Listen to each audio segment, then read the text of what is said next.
समाज के लिए उठे उठे, जगे स्वराष्ट्र के लिए जगे जगे।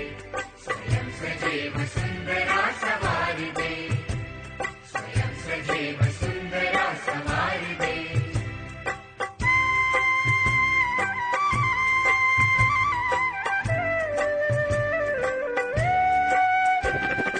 हम उठे उठे गजब हमारे संग साथियों,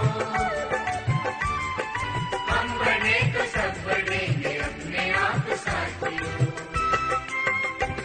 जमीन पे आसमान को उतार दे, जमीन पे आसमान को उतार दे। स्वयं सजे वसुंधरा सवार दे, स्वयं सजे वसुंधरा सवार दे।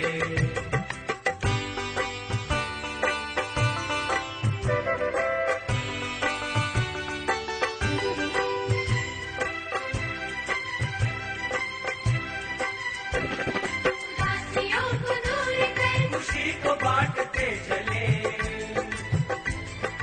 गांव और शहर की दूरियों को काटते चले। ज्ञान को प्रचार दे प्रसार दे, ज्ञान को प्रचार दे प्रसार दे। स्वयं सजे वसुंधरा सवार दे, स्वयं सजे वसुंधरा सवार दे।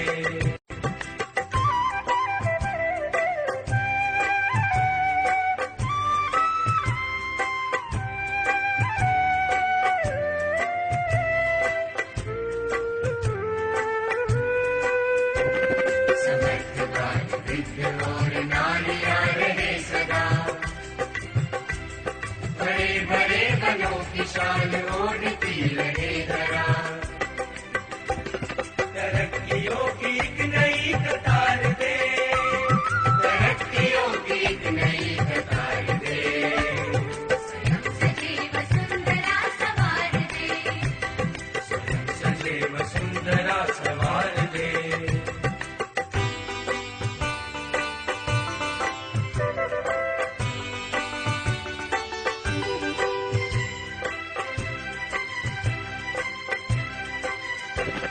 ये जाति धर्म बोलियां बने न शूल राह की, बढ़ाए बेल प्रेम की अखंडता की चाह की। सद्भावना से ये चमन निखार दे, सद्भावना से ये चमन निखार दे। स्वयं सजे वसुंधरा सवार दे, स्वयं सजे वसुंधरा सवार दे।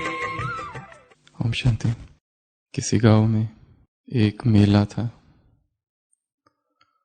और उस मेले के बीचों बीच एक कुआं था।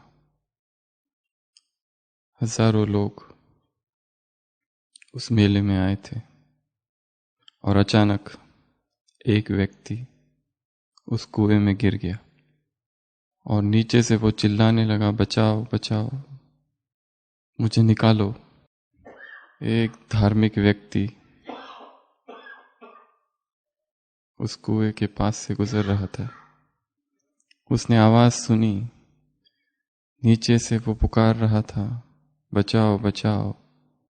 कह रहा था कि मैं मर जाऊंगा, मुझे बाहर निकालो। उस धार्मिक व्यक्ति ने उसे ध्यान से देखा और कहा, बाहर निकल के भी क्या करोगे? संसार दुख है, इसलिए तो हमने भी संसार को छोड़ दिया है। कुएं से तो निकल जाओगे, दुख से कैसे निकलोगे? नीचे भी दुख है, ऊपर भी दुख है। दुख का ही एक नाम संसार है। और दूसरी बात, हमारे धर्म पुस्तकों में लिखा है कि दूसरों की जो कर्मों की गति है उसमें हस्तक्षेप नहीं करना चाहिए, नहीं तो नया हिसाब तैयार हो जाएगा। इसलिए तुम जहां हो वहीं रहो और जीवन का चिंतन करो। वो व्यक्ति कहता है, मैं आपका उपदेश बाद में सुनूंगा, पहले मुझे निकालो तो सही।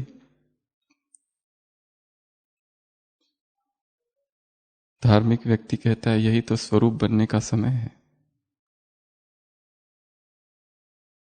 वहीं बैठकर दुख का अनुभव करो और संसार से वैराग उत्पन्न करो। वो वहां से चला जाता है धार्मिक व्यक्ति। थोड़ी देर के बाद एक क्रांतिकारी वहां से गुजरता है, स्वतंत्रता सेनानी, भूतपूर्व स्वतंत्रता सेनानी। नीचे से आवाज आती है, बचाओ बचाओ। वो स्वतंत्रता सेनानी कहता है, तुम गिरे कैसे? वो कहता है, मैं बस देख रहा था कुएं को और गिर गया। तो वो स्वतंत्रता सेनानी कहता है, इस कुएं पर पाट नहीं है, इस वजह से तुम गिरे हो। प्रश्न अब क्रांति का है, समाज का है। क्यों पाठ नहीं है यहां पर? इसके लिए आंदोलन होने चाहिए। कुएं के अंदर गिरा हुआ व्यक्ति कहता है, पहले मुझे बचाओ तो सही। स्वतंत्रता सेनानी कहता है, तुम्हारा बचना गौन है? जिस गांव में, जिस जगह पर कुएं में पाठ ही नहीं है और जहां लोग गिरते हैं, ये बड़ा अधार्मिक गांव है। वो कहता है, मैं अभी सभा बुलाता हूं और इस पर आंदोलन करता हूं कि हर कुएं के पास एक पाठ होना चाहिए। कुएं में गिरा हुआ व्यक्ति चिल्लाते रहता है, आवाज नहीं सुनता है ऊपर का कोई, और वो अंदर ही रह जाता है। थोड़ी देर बाद एक तीसरा व्यक्ति आता है, समाज सेवक। नीचे से आवाज आती है, मुझे बचाओ मुझे बचाओ। वो समाज सेवक तुरंत अपनी थैली से एक रस्सा निकालता है, नीचे फेंकता है, उसको बाहर निकालता है। कुएं में गिरा हुआ व्यक्ति कहता है, आपका बहुत बहुत धन्यवाद। इसके पहले कितने लोग आके गए पर किसी ने मेरी मदद नहीं की, आपने मेरी मदद की। और आपने अपनी थैली में ये रस्सा पहले से ही रखा हुआ है। वो कहता है, ये रस्सा तो हम हमेशा साथ में ही रखते, क्योंकि हमारा काम ही है समाज सेवा, और हम तो चाहते ही है कि समाज में ये सब होता रहे, ताकि हमारा कार्य चालू रहे। और भी यदि कोई गिरे या गिरना चाहता है या गिर जाए तो बहुत अच्छा, उससे हमारे कार्य में हमको प्रसिद्धि मिलती है। इसलिए हम तो सारी तैयारी के साथ ही घूमते हैं। ये छोटी सी कहानी है। सेवा संसार में सदियों से सेवाओं की चर्चा है, पर यथार्थ सेवा क्या है नहीं पता। अध्यात्म में यह प्रश्न हमेशा पूछा जाता है, क्या सेवा आत्म साक्षात्कार और परमात्मा साक्षात्कार का मार्ग है? क्या कहेंगे? वस्तुतः देखा जाए तो सेवा अहंकार का ही एक विस्तार है। सेवा हुई ये कम महत्वपूर्ण है, मैंने की ये ज्यादा महत्वपूर्ण हो जाता है। यथार्थ सेवा क्या है, आज तक न किसी ने बताया, न किसी को पता है, न किसी ने की। परंतु हर धर्म ग्रंथ में सेवाओं की चर्चा बहुत है, और एक धर्म ग्रंथ में जो सेवा कही गई है, दूसरे ग्रंथ के अनुसार वो सेवा नहीं है। तो वास्तव में सेवा क्या है? वास्तव में सेवा किसे कहा जाए, इसकी चर्चा आज की मुरली में बाबा ने की है। और सेवाएं करते करते शायद हमसे एक भूल हो जाती है, और वो भूल ये है कि सेवा चौथा विषय है, फोर्थ सब्जेक्ट। उसके पहले ज्ञान है, योग है, धारणाएं है, उसके बाद सेवा है। वही अध्यात्म का प्रश्न, क्या केवल सेवा आत्म साक्षात्कार का मार्ग है? नहीं, क्योंकि सेवाओं में तो अहंकार की बहुत ज्यादा तृप्ति होती है। हाँ, आत्म साक्षात्कार का परिणाम सेवा है। जिसे मिल गया, जिसने पा लिया, वो सेवा के बिना नहीं रह सकता। परमात्मा साक्षात्कार का परिणाम सेवा है। परंतु यदि सेवा को ही केवल मार्ग बनाया जाए तो जिस सेवा में दुआएं मिलती है, खुशी मिलती है, वही सेवा, बाबा के महावाक्य है किसी अव्यक्त वाणी में, वैराग्य को नष्ट भी कर सकती है। वही सेवा दुख का भी कारण बन सकती है। वही सेवा अहंकार का विस्तार हो सकता है। सेवाओं के हम लोग समाचार सुनाते हैं, ये एक विशेष प्रथा इस यज्ञ में है। जो भी कहीं जाता है सेवाओं का समाचार सुनाते है बहुत अच्छा, परंतु कहीं कहीं सेवाओं का समाचार मैं का समाचार होता है, सेवाओं का नहीं। अगर वही सेवा किसी और ने की होती तो हमें कुछ खास रस नहीं है उसे सुनने में। यदि वही काम किसी और ने किया है तो खास रुचि नहीं है उसके बारे में जानने में। इसलिए यथार्थ सेवा क्या है इसको भी समझना है। तो आज की मुरली में कौन किसको देख रहा है? सूर्य है वो, ज्ञान चंद्रमा है, और हम सब कौन है? सितारे। कितने प्रकार के सितारे हैं? 7 प्रकार के सितारे, 7 प्रकार की प्रत्यक्षता और 7 सच्ची सेवा की निशानियां। इसकी आज हम चर्चा करेंगे। पहले ज्ञान सितारे, जिनमें ज्ञान बहुत ज्यादा है, परंतु हो सकता है योग की कमी है, और कभी कभी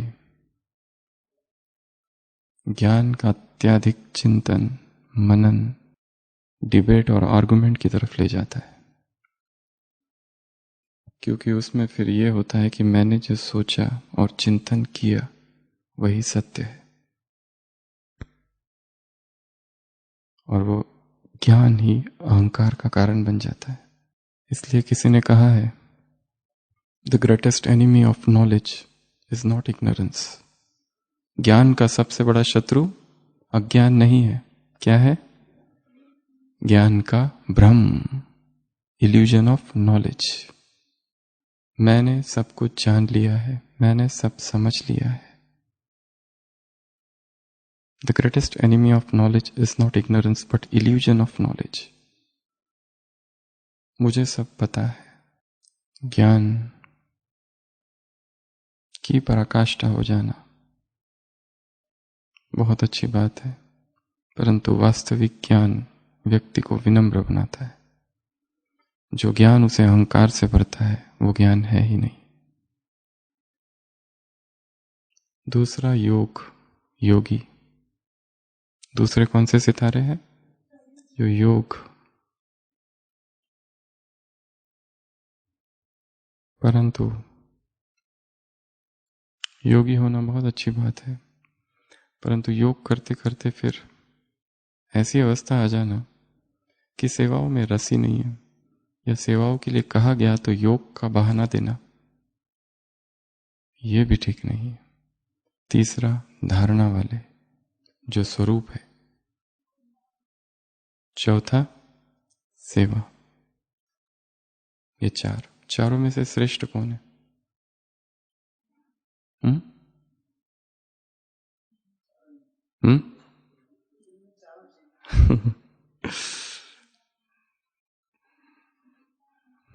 जो स्वरूप है, जो धारणा मूर्त है। देवताओं के लिए ये कभी नहीं कहा जाता है कि वो शक्तिशाली थे। उनके लिए क्या कहा जाता है? उनमें पावर्स ट्रांसफॉर्म हो गई है गुणों में। शक्तियां जो है वो रूपांतरित हो गई है किसमें? गुणों में। यहां पर भी कुछ ऐसी योगी आत्माएं हैं कि जो ज्ञान बहुत कम सुनाती है, उनको योग करते हुए भी कम देखा गया है। सेवाएं साधारण सी जो उनकी सेवाएं है वो कर रहे हैं, परंतु वो स्वरूप है। जीवन में इतनी हलचलें आई, परंतु सब में शांत है, स्थिर है, तटस्थ है। तो ज्ञान सितारे, योग के सितारे, धारणा के, सेवा के पांचवे जो संपन्न है, जिनमें भरपूरता है। अगले सफलता, और लास्ट है उम्मीदों के। तो ऐसे 7 प्रकार के सितारे बाबा ने सुनाए। जीवन में आशा रखना बहुत अच्छी बात है, परंतु कभी कभी आशा ही दुख का कारण बन जाती है। और यदि हम अपने जीवन को देखें तो जब जब हम उदास हुए हैं, निराश हुए हैं, उसका कारण था आशा,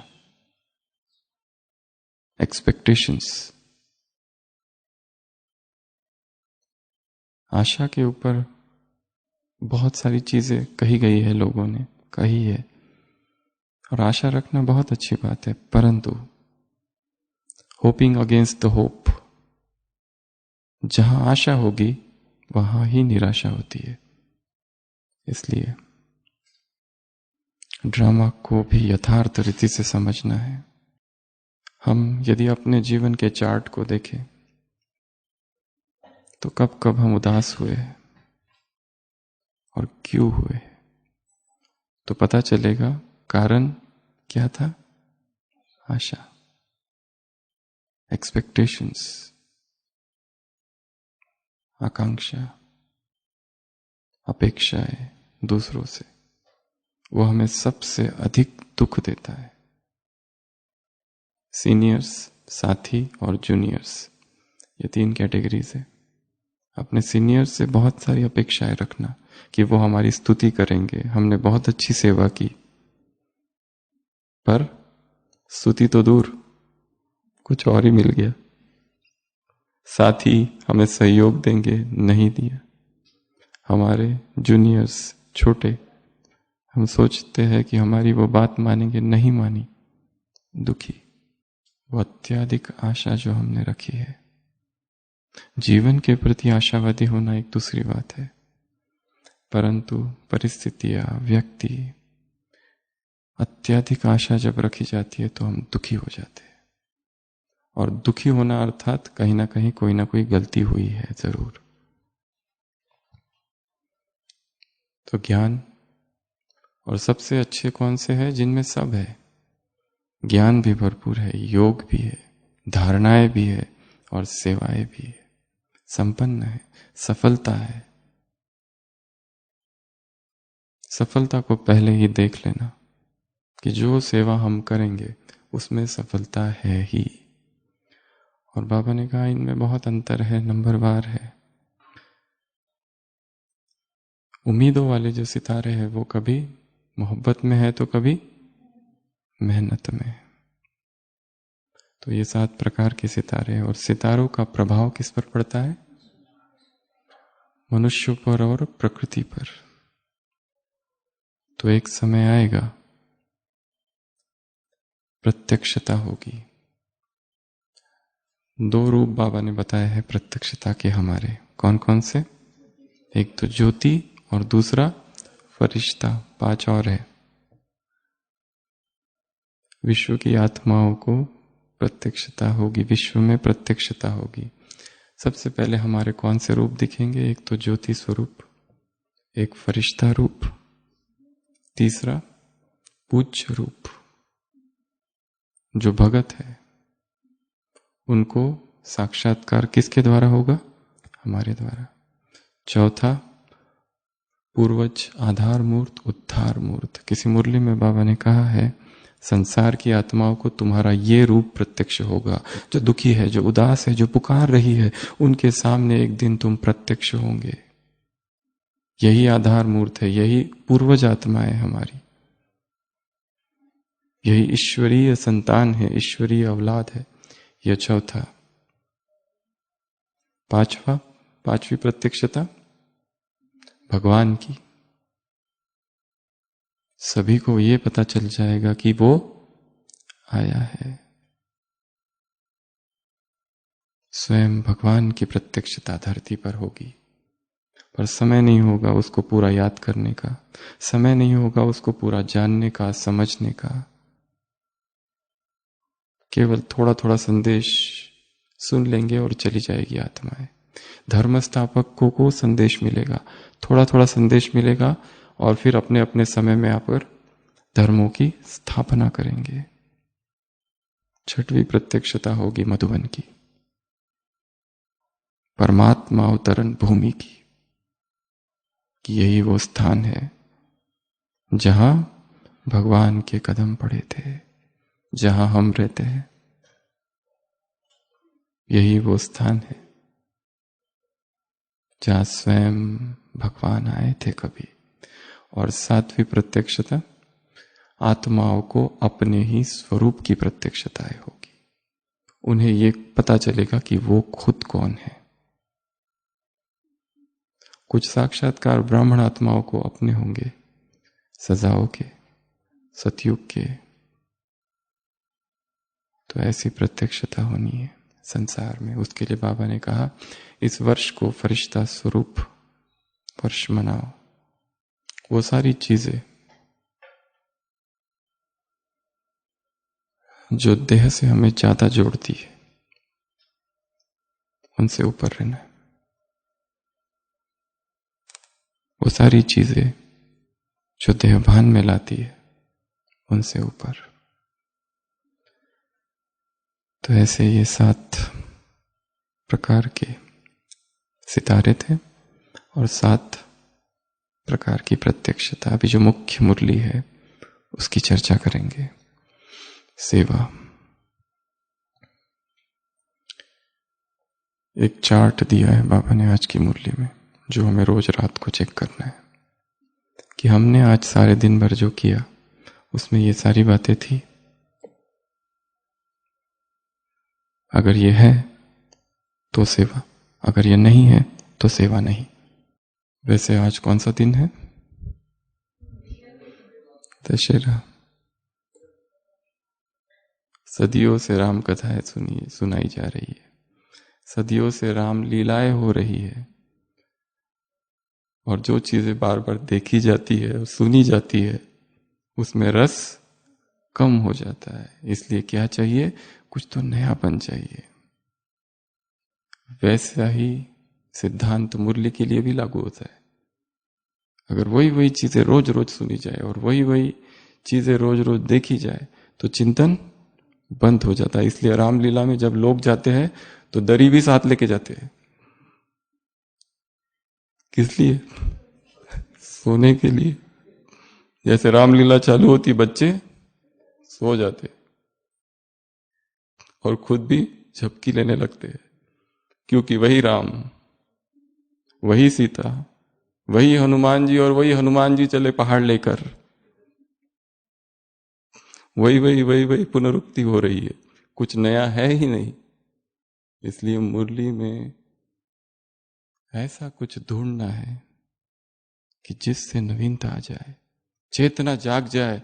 जैसे एक बार एक रामलीला में हुआ, रामलीला चालू थी, दृश्य था सीता स्वयंवर का, और उस दृश्य में यह दिखाया है कि रावण भी आया हुआ है, पर उसे खबर आती है कि उसकी लंका में आग लग गई, इसलिए उसे अर्जेंट बेसिस पर जाना पड़ता है।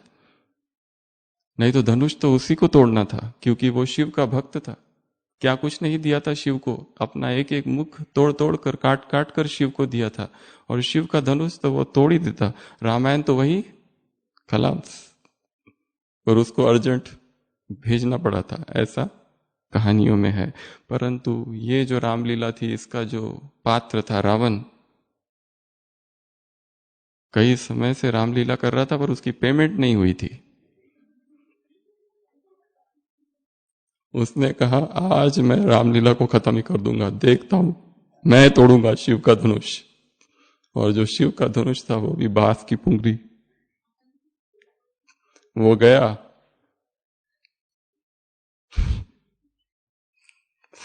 बहुत गुस्से में था। उसने कहा मैं शिव का धनुष तोड़ूंगा, और शिव को मैं ले चला। सारे लोग जो सो रहे थे एकदम बच्चे रोने लगे, माताएं खड़ी हो गई, जो भाई थे वो भी देखने लगे ये क्या हुआ, ये कैसी रामलीला है। और वो गया रावण, और उसने धनुष तोड़ दिया और कहने लगा सीता अब मेरी है, मैं जा रहा हूं लेकर। पर जो जनक था, बड़ा वृद्ध पुराना एक्टर था, उसने सीन को संभाल लिया। उसने कहा ये धनुष तो झूठा था, धनुष बच्चों का, असली धनुष तो उधर है। तब तक पर्दा नीचे गिरा गया। 4 लोगों ने उस रावण को पकड़ा और अंदर लेके गए। दूसरा रावण लाया गया, पर्दा खुला, लोगों ने कहा ये कौन दूसरा पहलवान रावण है। उसको अंदर 4 लोग पकड़ के थे। वो चिल्ला रहा था कि मैं तो धनुष तोड़ के रहूंगा। उसको समझाया गया तुम्हारी पेमेंट हो जाएगी। तब तक लोगों की नींद खत्म हो गई पूरी। ऐसी रामायण ना देखी ना सुनी।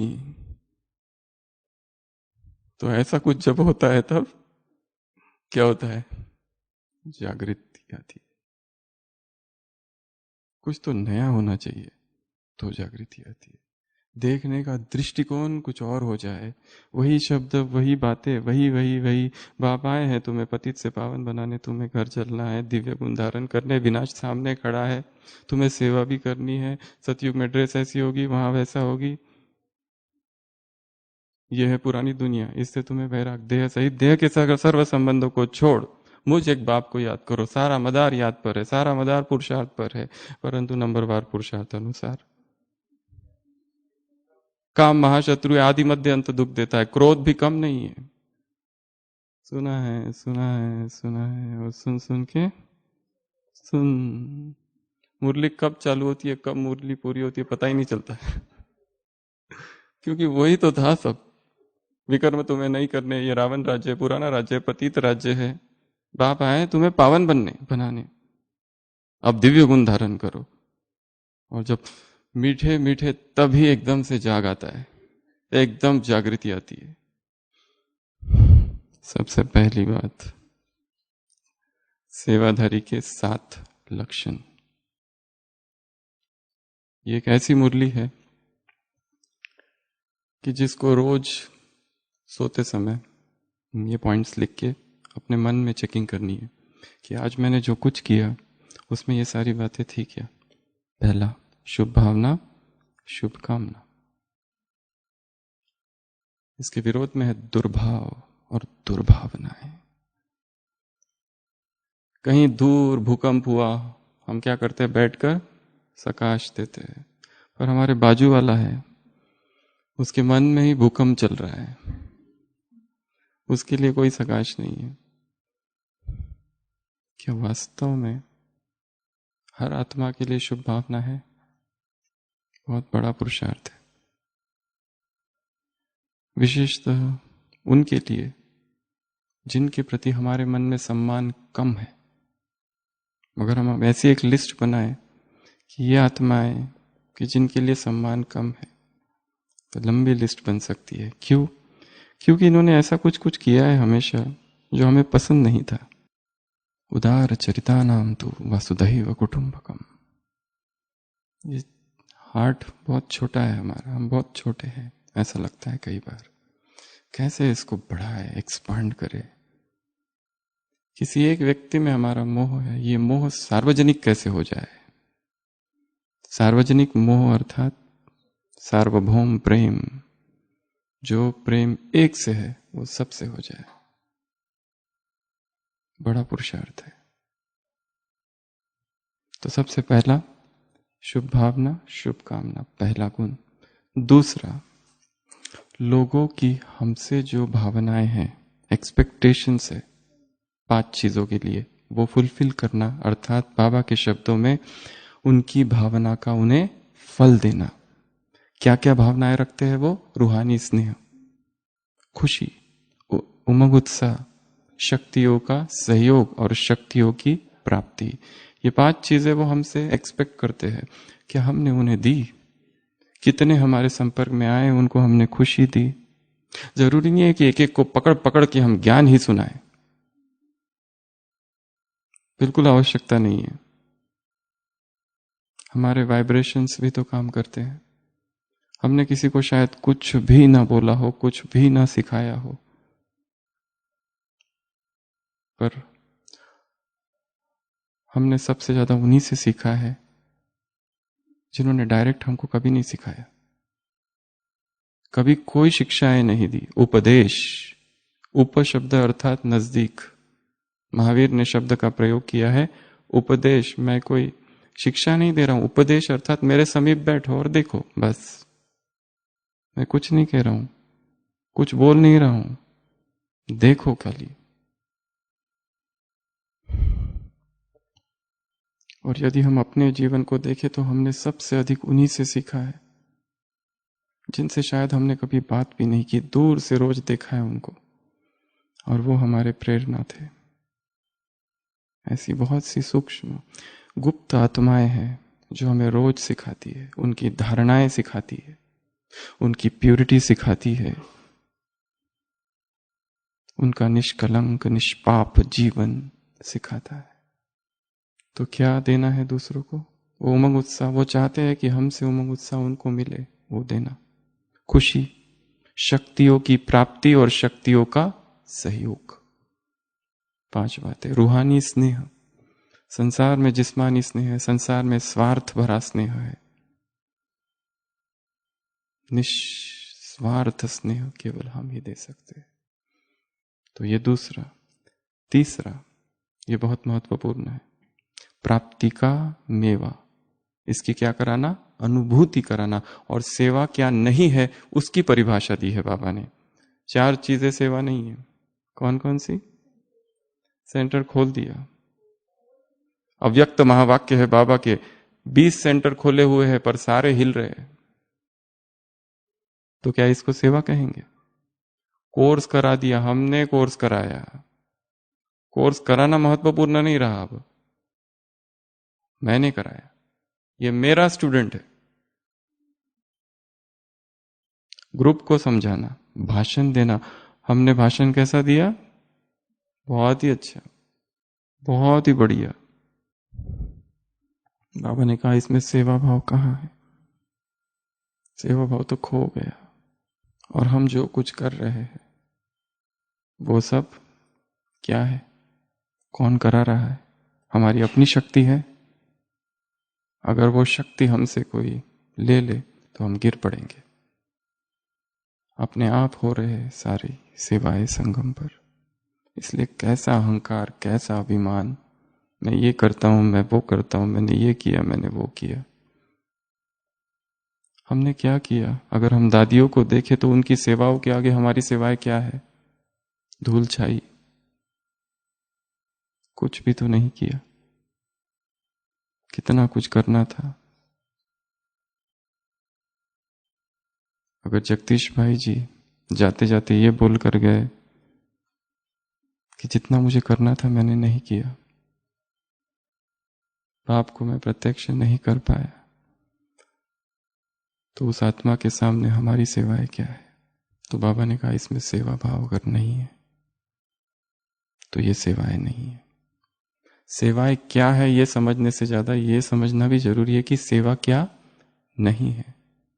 केवल भाषण दे देना, केवल कोर्स करा देना, सेंटर खोल लेना, ग्रुप को समझा देना, ये तो 4 बातें बताई है बाबा ने। आप सबको एक काम दे रहे हैं, सेवा क्या नहीं है इसकी लिस्ट बनानी है। जिसको हम सेवा समझ बैठे हैं पर वो सेवा है ही नहीं, वो तो अहंकार है,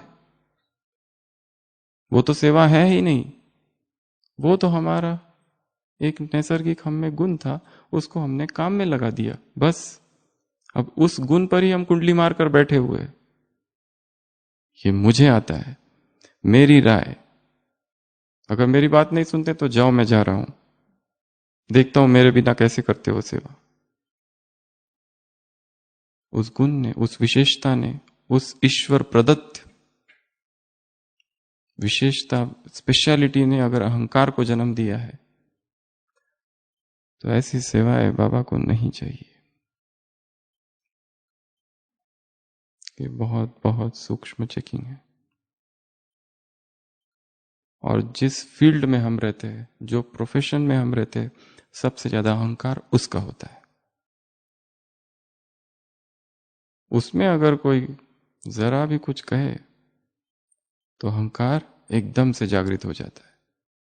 यदि हम एक सेवा 20 साल से कर रहे हैं और कोई आके हमको ये समझाने लगे कि ये सेवा कैसी की जाए, तो हम क्या कहेंगे? उसको मानेंगे उसकी बात? शायद नहीं। अहंकार इतना सूक्ष्म है। और दूसरा कोई हमें अपने अहंकार की जब खबर देता है तो हमें उस पर चिढ़ आती है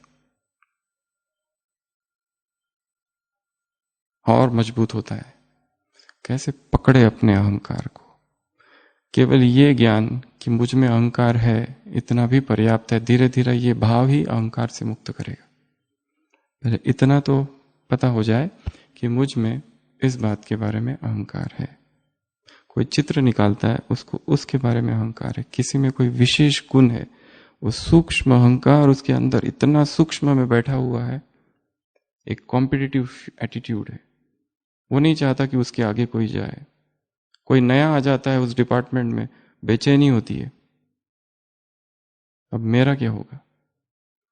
तो ये तीसरी बात। चौथा, तेवा अर्थात तपस्या और त्याग। त्याग की परिभाषा नम्रता। तपस्या की 4 परिभाषाएं दी है। तपस्या अर्थात कोई भी कार्य जब दृढ़ता से किया जाए तो वो तपस्या है। तपस्या अर्थात अनुभव कराना, बाबा से कनेक्शन जोड़ना आत्माओं का। तपस्या अर्थात नशा निश्चय। और तपस्या अर्थात वास्तव में तपस्या, एक ही जगह बैठकर तपस्या करना, लाइट हाउस माइट हाउस बनकर विश्व में किरणें फैलाना, ये भी सेवा है। और सबसे महत्वपूर्ण बात, जो सेवा, जिस सेवा में ये 3 चीजें नहीं है, त्याग, तपस्या और वैराग्य, वो सेवा ही नहीं है। जिसमें त्याग नहीं है, जिसमें वैराग्य नहीं है, वो सेवा सेवा है ही नहीं। सूक्ष्म अहंकार की ही का ही विस्तार है वो। तो ये चौथी बात। 5वीं, संतुष्ट मणि।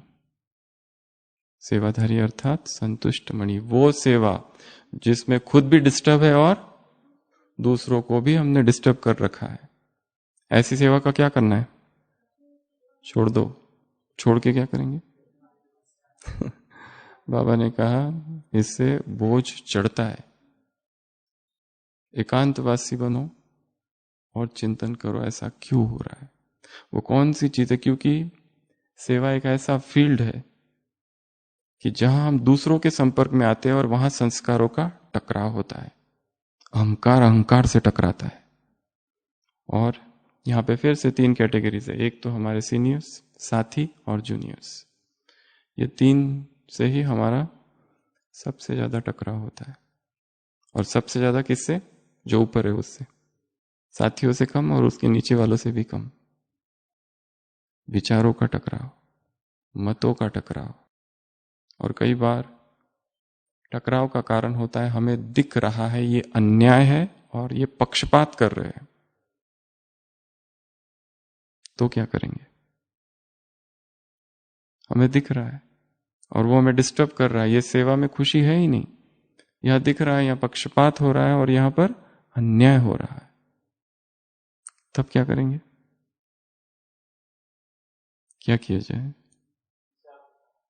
हिसाब किताब। दूसरों को बताने के लिए बहुत अच्छा है।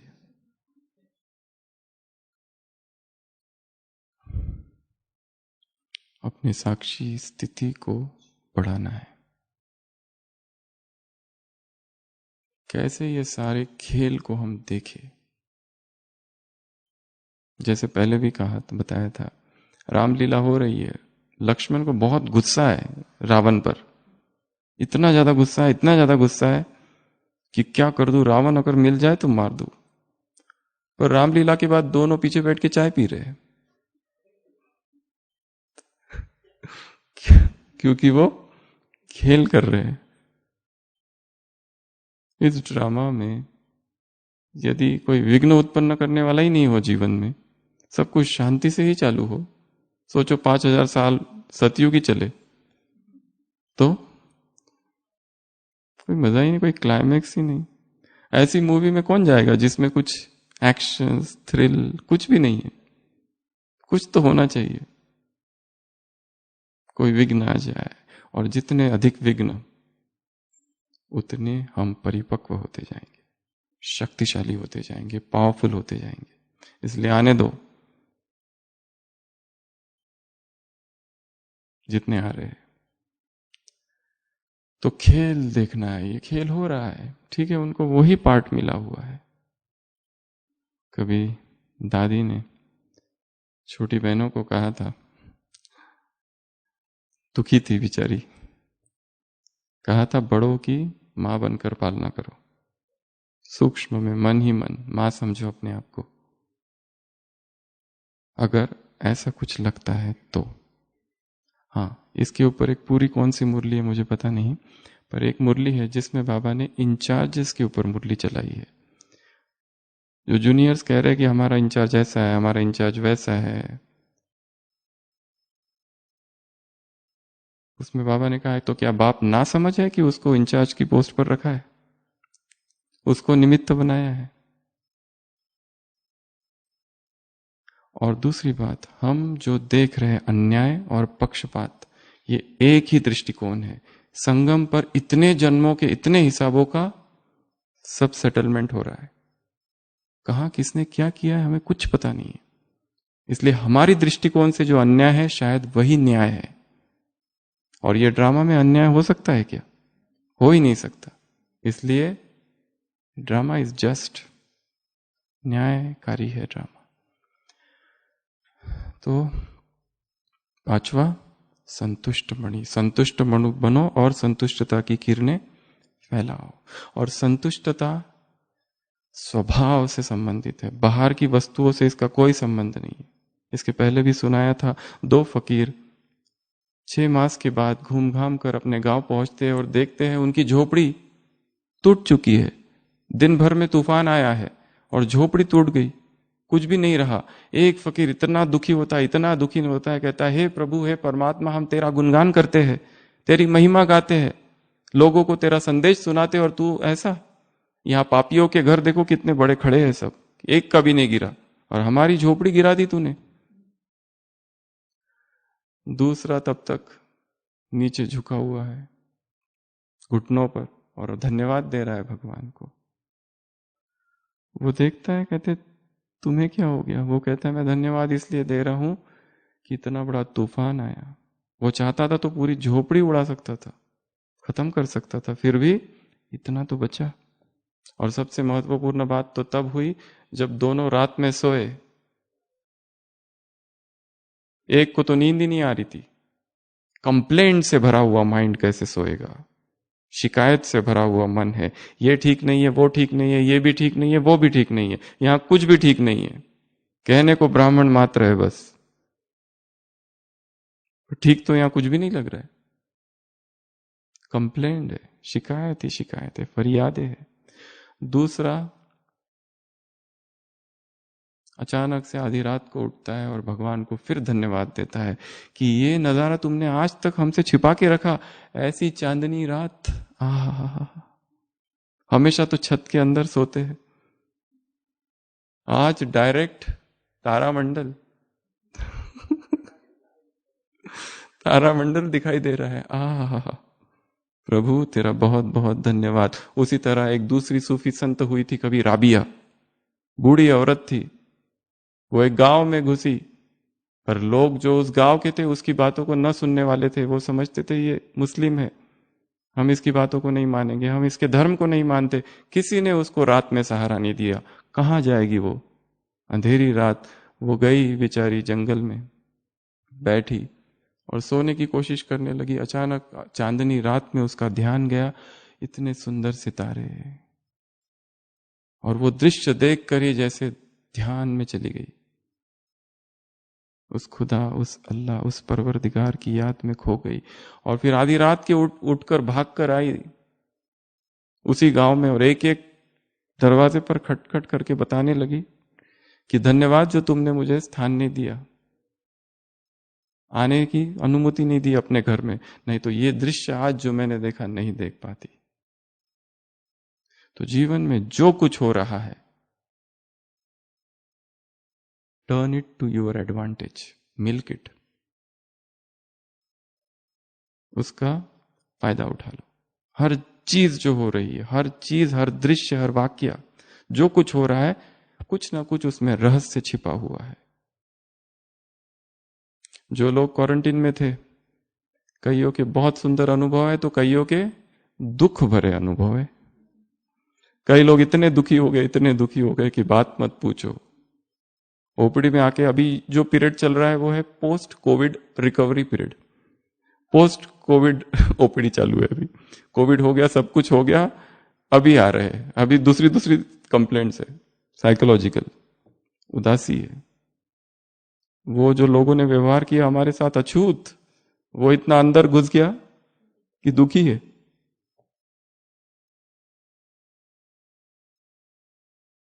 चोट लग गई है अहंकार में भयंकर।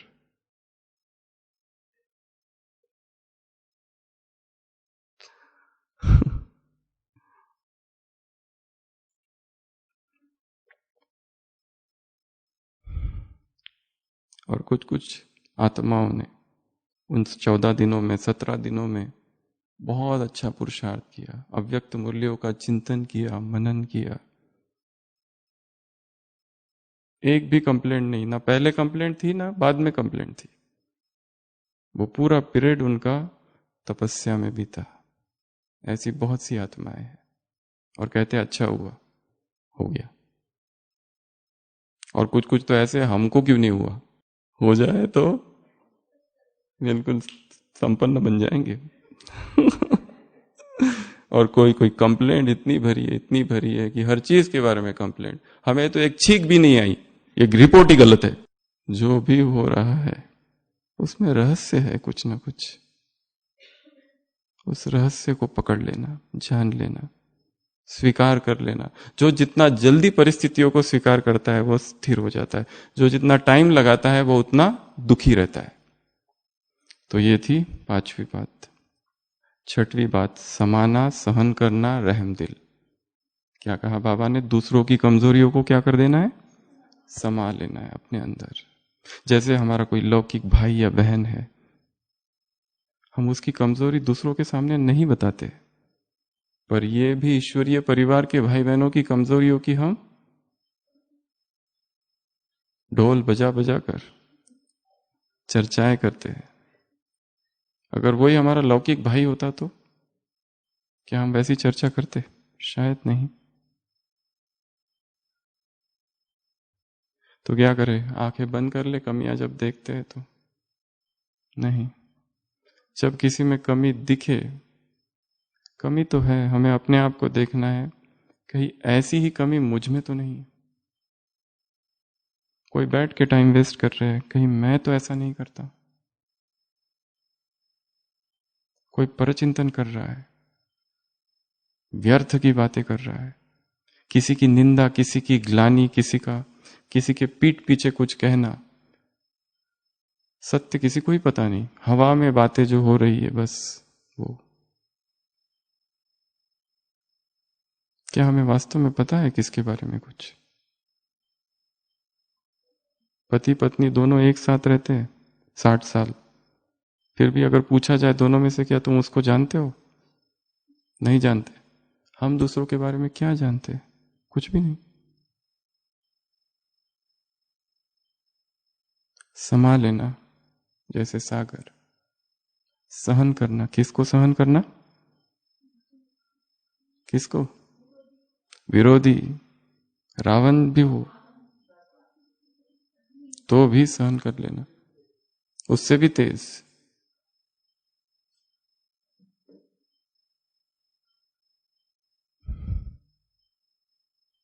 सातवां, परिस्थितियों में अचल अडोल। ये ग्रुप से मुलाकात है, बाबा ने कहा नथिंग न्यू ड्रामा। जैसे पहले साक्षात्कार हुए थे ऐसे अब भी होंगे। जैसे भारत का गायन क्या है, सिविल वॉर्स का गायन है। तो ये सब कुछ देखते हुए सारी हलचल के बीच स्थिर रहना, अचल रहना, ये सेवा है। और उसमें केवल उतना नहीं, क्या बनना है हमें, मास्टर शांति दाता, मास्टर शक्ति दाता, शांति दूत, शांति मैसेंजर, पीस मैसेंजर। ये हमारा काम है, क्योंकि संसार में हलचल बढ़नी है। किसी लेखिका ने लिखा हुआ है उसकी किताब में कि एक बीमारी ऐसी आएगी संसार में जो पूरे संसार को हिला देगी और फिर अचानक गायब हो जाएगी और फिर कुछ समय के बाद फिर आएगी। पूरा संसार हिल जाएगा उससे। ब्राह्मण भी अछूते नहीं रहेंगे सब। तो ये थी 7वीं बात। तो टोटल ऐसी कितनी हो गई, 7 बातें। पहला सेवा अर्थात शुभ भावना, शुभकामना। दूसरा सेवा अर्थात जो जिस भाव से आए उसको वो देना, परख लेना, जजमेंट पावर। अभी अभी वरदान था एक, नब्ज देख लेना उसको क्या चाहिए। स्टूडेंट आया है, वो एग्जाम में पास होना चाहता है, हम उसे ब्रह्मचर्य का ज्ञान नहीं सुना सकते। उसको जो चाहिए वो देना उसको। तीसरा प्राप्ति का मेवा। इसलिए जिसको हमने सेवा समझ रखा है शायद वो सेवा है ही नहीं, उसमें तो मैं भरा था केवल। और अपनी सारी सेवाओं को भगवान के आगे समर्पित करते चले जाना। तुम्हारा है, मेरा कुछ है ही नहीं इसमें। चौथा त्याग और तपस्या, विनम्रता और तपस्या अर्थात ढेर सारी जो परिभाषाएं दी है, 4 परिभाषाएं। पांचवा संतुष्टता।